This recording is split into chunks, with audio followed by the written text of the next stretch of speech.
Welcome back to the next episode of the E28 build, and today we're going to continue working with the engine. I know it takes some time, but it's many different steps to take care about to finalize this build. And as you can see, the car is on the other side of the workshop, and that's because the daily driver needed some TLC. It's a 750D with a turbo failure, so we're going to replace one of the 3 turbos, and that's a different series, so that will be also on this channel, but not at this point. We will continue the E28 build for now, and today we're going to put the head in place and other things that you still didn't see us do. All right?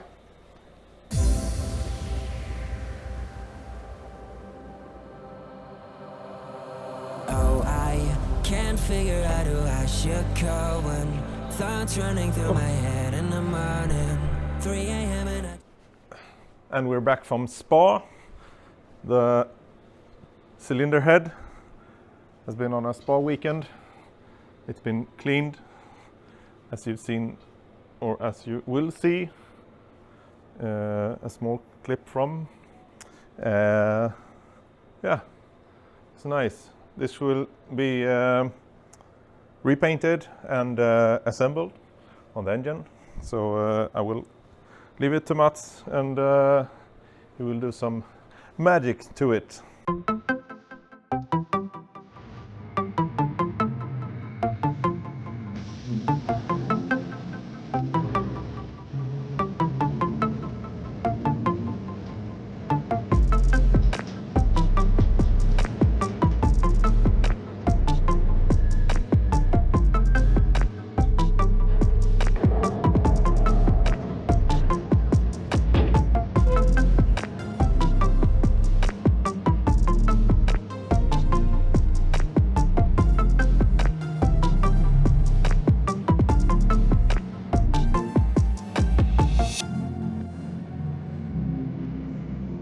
The cylinder head is back from paint.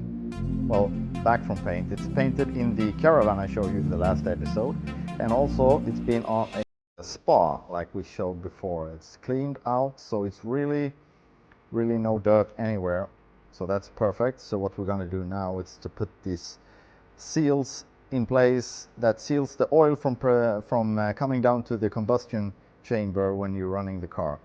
And I did 2 already, and you can see them right here. It's like a rubber gasket.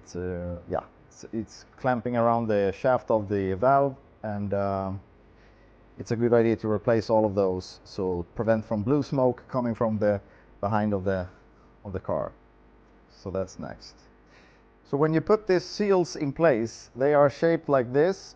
It's a metal cylinder with the rubber inside, and it's tight. When you put it on this neck, it's really tight, so putting it with a finger could work in some cases, but not always. So my suggestion, to get this really down flush with the valve guide, I use a 11mm socket, 11mm. This one will fit perfectly inside this 11mm, and let me show you. I put this on top, and then I gently knock it down. So that's my trick. 11mm socket, and you will have a non-damaged valve seal in place. So now let's do the rest. Another thing you might encounter when you're working with a cylinder head like this is to replace some of the studs for the exhaust manifold. Many times they follow the nut out because the nut has gone stuck on the stud, and then the easiest way many times is for the stud to release from the cylinder head instead out by the manifold. So using new ones, specification part numbers will follow in the video, but to put those in place, how do you do that in the most easy and non-complex way? Let me show you. I do like this. I take the stud and I put it inside, screw it as far as I can by hand. When it's no longer possible to continue by hand, I take 2 of this M8 nuts First one, then the other, and I twist them towards each other so they get stuck. And after that's, then I can easily, one of the nuts is locking up the other one, and I can easily put it in place. Then you just release like that.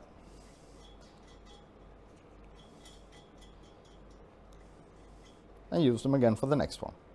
Same way, if you're gonna remove studs, use two nuts, twist them together so they lock each other up, and then extract the stud from the cylinder head. Easy. It's time to put the rocker axis back in place, and as well as the rockers. And yeah, the valves are in place, the camshaft's in place, so it's starting to look like a cylinder head again. It's clean, everything looks nice. So how do I know which one is where? Because this is 4 different individual shaped axes. It's inlet forward and back, and exhaust forward and back. One thing is that you need to find the open end, because one of the end is open and one is shut. The open end should be towards the center, like this. And based on that, you should have these grooves located above the bolt holes. So this one could be a good suggestion to put here. This one, open end, might be there. You should also have the oil channel above the valve. That's important to know. So this is not the right place. I guess this is better.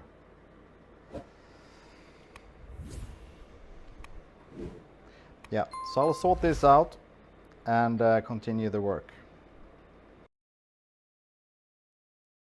Here we go. You have the oil channels above each valve because the rocker will be lubricated, and you have the grooves where the bolts are going down. So this is the right place for the inlet front and the inlet rear, exhaust rear and exhaust front. Yeah. For each of the rockers that you put back, you need one spring, this secure locking ring, this half moon shaped, one washer, and this is like a socket. It's like it's hollow.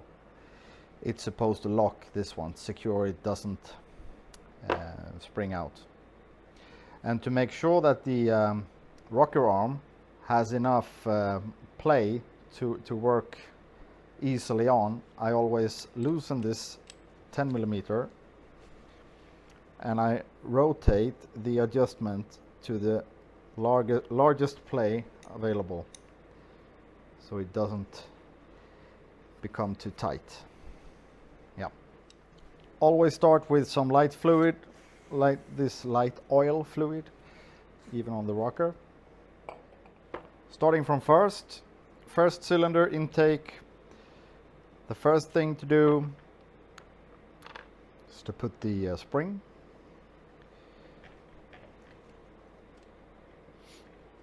Like that. Then you put the washer to make the spring back off. You then put the rocker, and it's easy if you rotate the camshaft so you don't have the extension just underneath you. And then you tweak the axis through, and in this stage you can put this one in place with the hollow side facing from the rocker. So you put this in place right about here, like this. You have to wait with the locking ring to later on, and you continue through to the next place.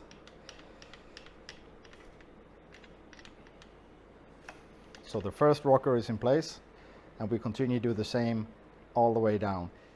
When you finally have them in the right position, you push them back. You can see the track here in the rod, in the axis I mean, and you force this one to that side. You take this spring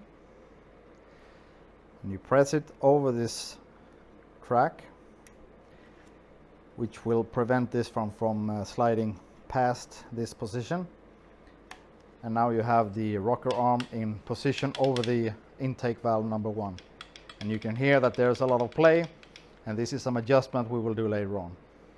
So the next $1,000,000 question, why do these grooves in the rocker arm axis, why do they exist? And why do they need to be on top of the bolt holes? Quite easy. The axis is like nothing is holding them in position here. So if you look on the cylinder head bolts, there is like a recess, it's growing, it's becoming bigger in the end, which means when you put this one inside the cylinder head, this thicker part of the bolt will lock the axis from moving this way or starting rotating. So when this is in place, the rocker arm cannot remove itself from position.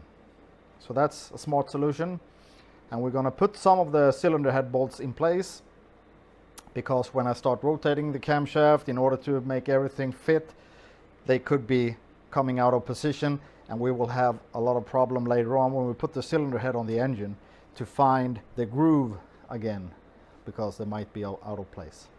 So I'll put one on each axis to start with.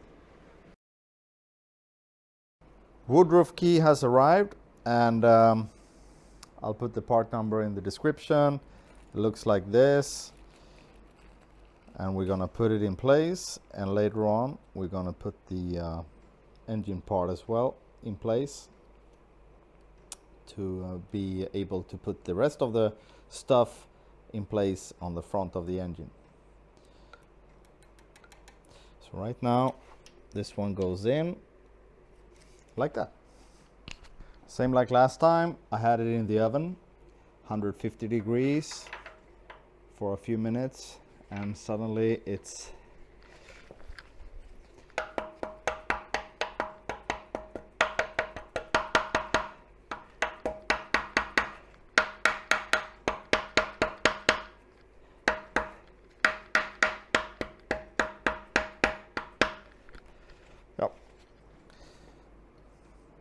the waved washer and the nut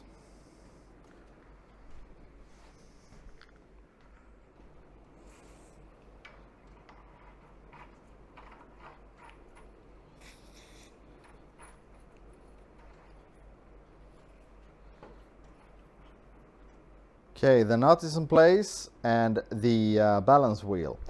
And many of you might wonder, why do I paint this one green? It doesn't look nice, you say. Well, they were in this color, that's why. It's the OEM, early 80s. The balance wheel was, icky green, you can call it. So next up is to tighten this nut with full spec, and requires some special tool, but I'll show you how it's done. I'll just prepare everything. So the nut is now tightened. I forgot to put it on video, but it's a special tool I made from a belt wheel, and putting a like a limiter underneath in wood this time, but prevents the engine from turning around. And it's 450 Newton meters, and using a big one torque wrench with a 36mm socket, that will make it possible. So the engine is now in top dead center. The mark on the balance wheel matches the flange on the chest plate, and you can see also that the first cylinder is in top position, as well as the sixth. So what's now is to put the refurbished cylinder head in place. So we're gonna put this on top of the engine, and later on tighten it together. And we're gonna put the timing chain in the right position, so everything is well, prevents any damage or anything. That's next. In order to assist everything being aligned perfectly, there is a guide pipe. This one is a metal thingy, and it's supposed to be on the from the front on the intake side. It's on the second bolt hole, and then from the back it's on the third of the exhaust holes. They are called like this. I will have the number in the description, and yeah, they are sold in 8, but thanks to Alexander we managed to get it in 2 this time. So that's how it is. So I'll put them in place, put the gasket in, and then put the cylinder head in place.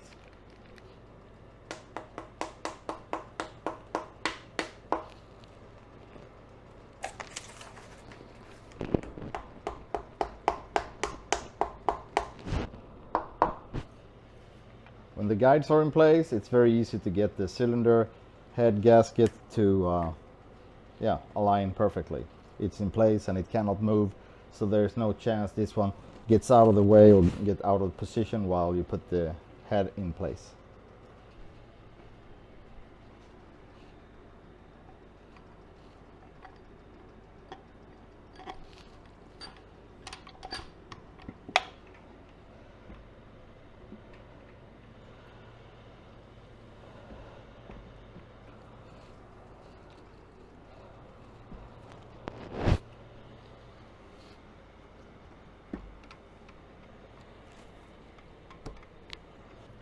There it is. Time to put the timing sprocket on the camshaft, and to do so you should have the camshaft aligned like this. This is the top dead center position, where you have this hole, which is the only hole which doesn't align with anyone else. It's a single one, and it's supposed to be this guiding the sprocket like that. So that is the fixed position. And while having this one here at, well, depending on how you see it, but it's like 7 or 5 o'clock, then you will have one of this one on the top aligning with the cast on the back, which is also in the center. So those ones should be facing each other in a line, and in that way, if this is the way you have the camshaft, then everything is timed, and you have the bottom part in the top dead center with like I just said. And by doing that way, you put the chain up, make sure it's connected to the drive and there is no excess, and if this is all working, it should be possible to get the chain in position on the sprocket.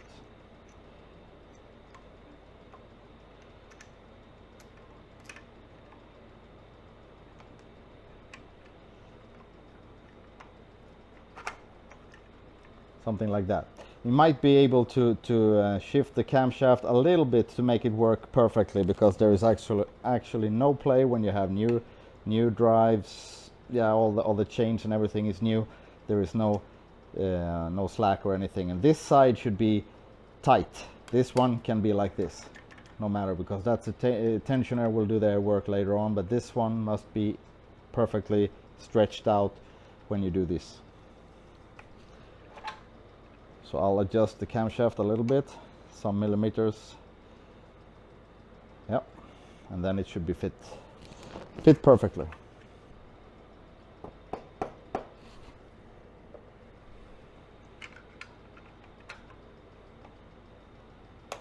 There it is.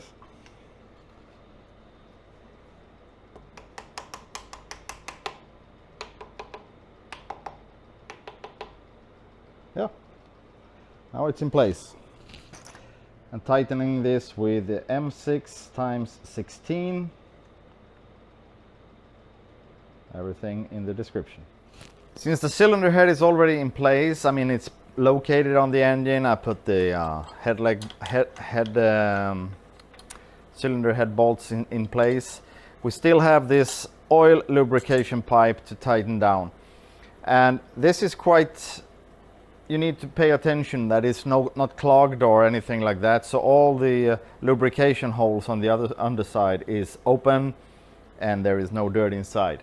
If there is, I recommend you to buy a new one. It's quite expensive, but still it's worth it, because if you don't have lubrication on the camshaft, it will take like a blink of an eye and you will have a worn down camshaft yet again. So you have this special bolts with a hole inside to be in place here. So we're going to put this in now with a washer.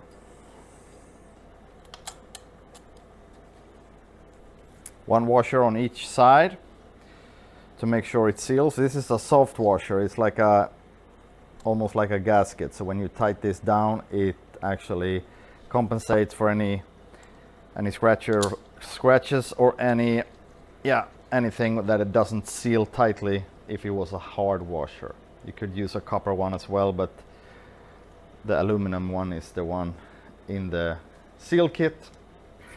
And sorry, yeah, it should be tightened with 11 to 13 Newton meters. So I have the small torque wrench set to 12. So we're going to do that. There we go. And there we go. Then we're off to the main cylinder head bolts. These should be replaced when you do change the head gasket or remove the cylinder head. You should have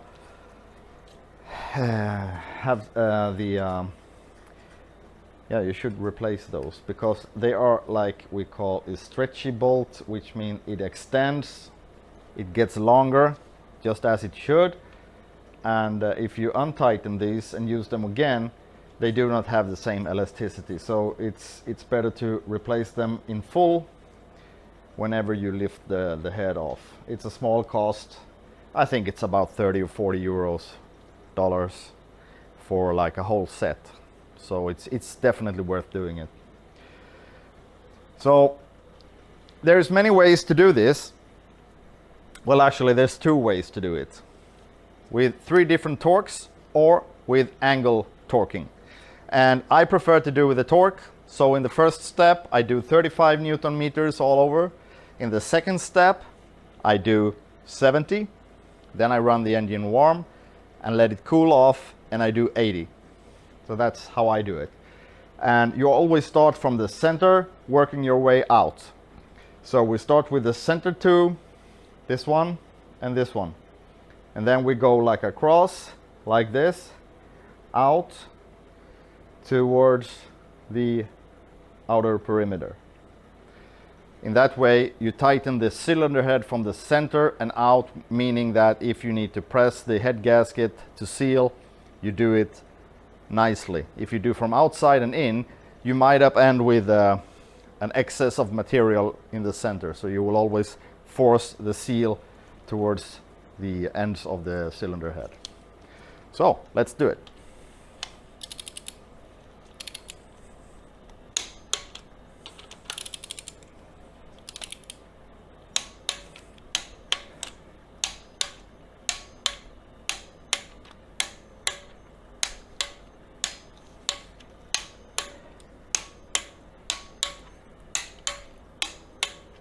There we go.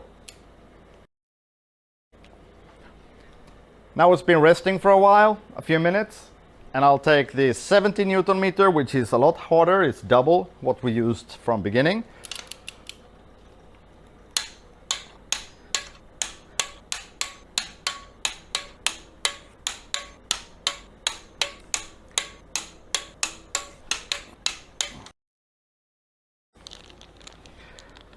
To make sure we don't have any misreading of the oil pressure, there's a new oil pressure sensor as well going into the engine.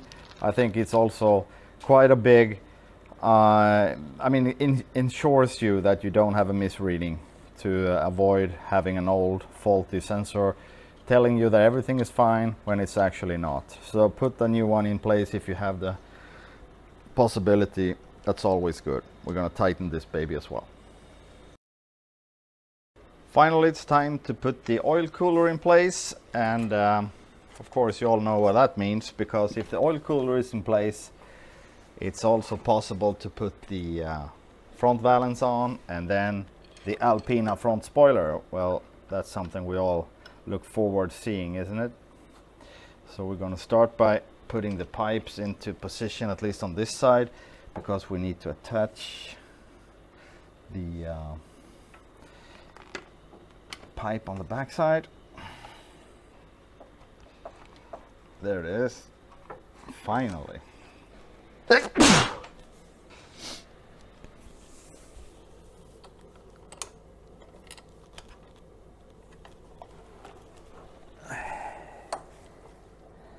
Something like that. And we have the gold-plated bolts to put it in place so it looks good and it follows the rest of the car's standards.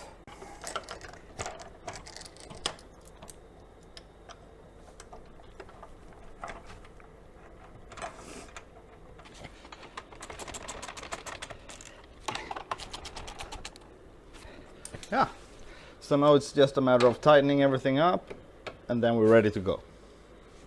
Perfect. There it is, in place. Look good. So now we're ready to continue the assembly of the car, and it's always nice. I'll take a little break with the engine for now. We're waiting on some parts, and we're still evaluating the engine stands. We need to have a special custom ones in order to make the B35 engine fit into the E28. So that's the next step. However, we will continue with the door trim and make those shiny, and yeah, you saw in the previous episode how I brought them back to life with the thinner, and now it's time to put them on the car. Okay, so starting with the side trim on the fender, it means that we have a plastic nut in the front, which is going into here, and we're gonna have a clip like this. So we just put this one in the back. The fender is not yet secured. We need to align everything before we have a final fitment. And then we knock this center piece, this axle, in place like that. After that, we align the trim with the hole, and we just, yeah, click it in place like that. Then we have the plastic nut with a 9mm socket on the back side. I'll take that when I can turn the wheel a little bit. So we'll continue with the door next. When putting the side trim on the doors in place, it's actually one special one you need. It's a white one, this one, and it's shaped like a keel, so it's supposed to be in the door, and the trim can slide in to place on the first one. This one is harder to remove while keeping it alive, so that's why I have new ones here. The old ones you can always reuse as many times as you like, and so those are a lot easier to save when you disassemble for like a respray or something like that. So I'll reuse the black ones, which is going into the side here, and I'm gonna have new ones in the first position, meaning here.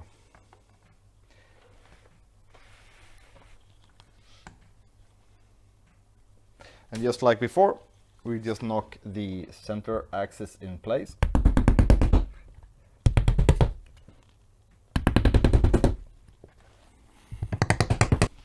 Like that. We take the trim, we put it into the first one.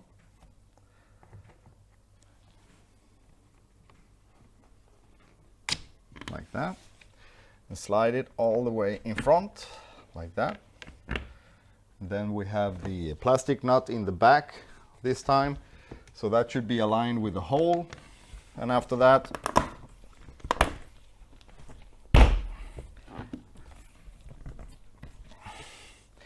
you can force it in place. Perfect. So when we're putting the rear one in place, it's the same thing, but the opposite direction of the white one. It should be in the back, and the plastic nut should be located in the front. So we take the rear trim and we slide it in place like that. Then we angle the trim a little bit like that, and it locks nicely. There it's in place. And now we put the nut in place, and then the trim are all there. We're already through with this episode, and I'll keep working to make sure we make progress and to be out with a 9th episode real shortly. All right? See you then.